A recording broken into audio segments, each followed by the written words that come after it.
इस्लाम तो आया ही है 1500 साल पहले। हिंदू धर्म बहुत पुराना है।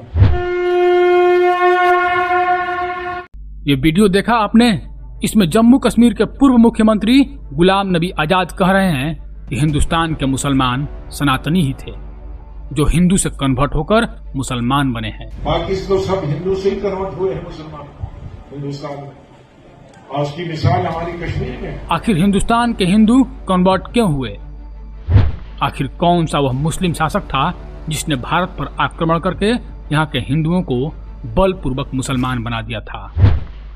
और इस्लाम धर्म हिंदुस्तान में कब और कैसे आया, मैं इसका पूरा वृत्तांत आपको बताने वाला हूं। लेकिन इससे पहले यदि आप मेरे चैनल पर नए हैं तो कमेंट में जय श्री राम लिखकर चैनल को सब्सक्राइब अवश्य कर दें। नमस्कार दोस्तों, मैं आपका दोस्त रजनीकांत ओझा। सच में गुलाम नबी आजाद की ये बातें सुनकर जो लोग ये कहते हैं कि धरती पर पहला पुरुष आदम और पहली स्त्री हव्वा थी तथा पूरी दुनिया उनकी ही संतानें हैं, तो ऐसे कट्टरपंथी सोच रखने वाले लोग आज ठीक से पानी भी नहीं पी पाएंगे। क्योंकि वरिष्ठ मुस्लिम नेता गुलाम नबी आजाद साहब तो कह रहे हैं कि हिंदुस्तान के मुस्लिम कन्वर्टेड हैं, और जब भारतीय मुसलमान हिंदू से मुस्लिम बने हैं तो वे सभी मनु और शत्रुपा की संतानें हैं, न कि आदम और हव्वा की। मतलब सारी इस्लामिक थ्योरी आज धरी की धरी रह गई। एक सभा में आजाद ने कहा कि हिंदू धर्म इस्लाम से पुराना है। उन्होंने कहा कि कश्मीर के सभी मुसलमान कश्मीरी हिंदुओं से धर्मांतरित हुए हैं।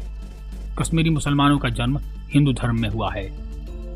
आजाद ने ये बातें ऐसे ही नहीं बोली हैं, बल्कि उन्होंने इसके पीछे कुछ ऐतिहासिक तर्क भी दिए। उनका पहला तर्क है कि इस्लाम दुनिया में 1500 साल पहले आया, जबकि हिंदू धर्म इससे कहीं पुराना है। आजाद ने दूसरा तर्क दिया कि भारत में मुसलमान मुगलों की फौज में आए। उनकी संख्या काफी कम थी, लेकिन लाखों लोगों को कन्वर्ट करवाकर मुसलमान बनवा दिया गया। कश्मीर के संदर्भ में आजाद ने कहा कि कश्मीर में 600 साल पहले सभी हिंदू थे जो बाद में धर्म बदलकर मुसलमान बन गए।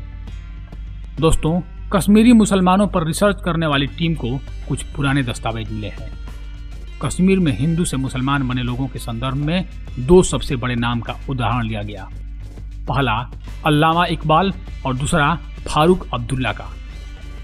मशहूर लेखक खुशवंत सिंह ने सन 2007 में द ट्रिब्यून में एक लेख लिखा था, जिसमें उन्होंने सारे जहां से अच्छा हिंदुस्तान हमारा गीत लिखने वाले अल्लामा इकबाल को लेकर कुछ फैक्ट्स बताए थे। खुशवंत सिंह ने लिखा है कि अल्लामा इकबाल के पूर्वज कश्मीरी हिंदू थे। उनके परदादा बीरबल सप्रू थे। बीरबल सप्रू के तीसरे बेटे कन्हैया लाल अल्लामा इकबाल के दादा थे। उनकी दादी का नाम इंद्राणी सप्रू था।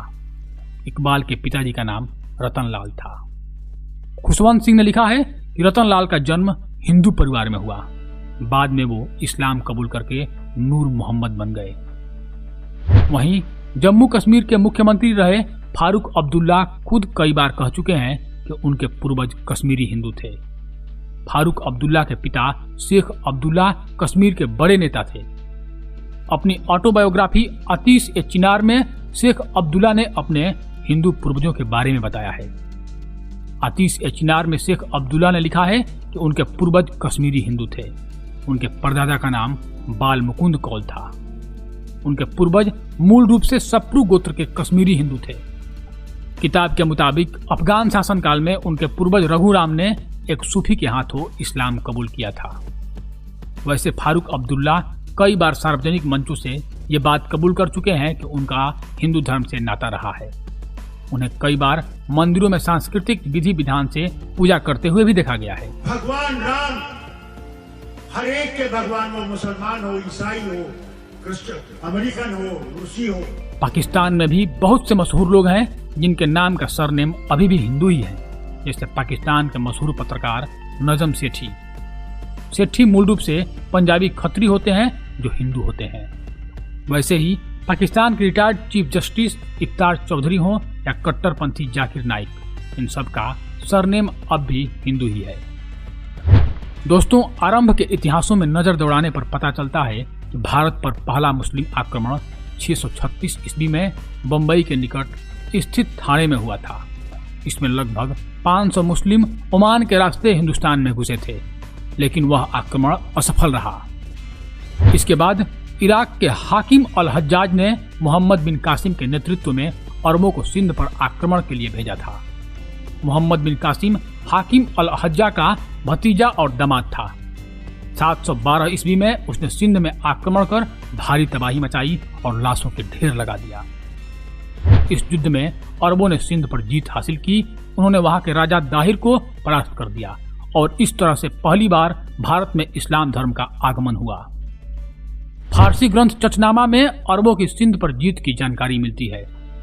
उसके लगभग 300 साल बाद मोहम्मद गजनवी ने भारत पर 17 बार आक्रमण करके उत्तर भारत के संपदा और मंदिरों को तहस नहस कर दिया था। वह पूर्वी ईरान से मध्य एशिया सहित कश्मीर तक के क्षेत्रों को जीतकर लाखों लोगों को मुसलमान बना दिया था। गजनवी पहला मुस्लिम शासक था जिसने सुल्तान की उपाधि धारण की थी।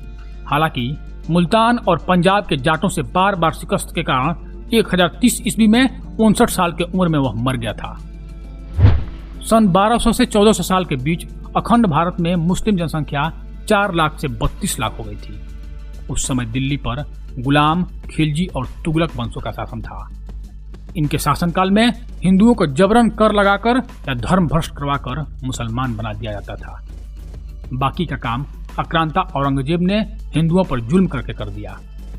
मतलब साफ है कि भारत के 99% मुस्लिम कन्वर्टेड ही हैं। और जैसा कि हिंदुओं का ग्रंथ कहता है, ये लोग भी हिंदुओं के पूर्वज मनु और शत्रुपा की संतानें ही हैं, ना कि आदम और हव्वा की। आप फारस, ससानी, बेबीलोन इत्यादि किसी भी सभ्यता को देख लीजिए, जहां भी ये कट्टरपंथी गए वहां की सभ्यता को निगल गए और एक मनगढ़ंत थोपी हुई सभ्यता लोगों पर लाद दिए। लेकिन असंख्य आक्रमणों के बाद भी हिंदुस्तान की वैदिक सभ्यता टस से मस नहीं हुई। यहाँ पूजा पाठ, ध्यान, योग सदियों से चलता ही आ रहा है। अब तो ऐसा समय आ गया है कि समग्र संसार में सनातन सभ्यता का सूर्य 10 दिशाओं में जगमगा रहा है और यह दृश्य देखकर हमारा हृदय प्रसन्नता से अभिभूत हुए जा रहा है। तो धन्यवाद दोस्तों। यदि आपको यह जानकारी अच्छी लगी हो तो कृपया हमारे चैनल को सब्सक्राइब कर दें। धन्यवाद। हर हर महादेव।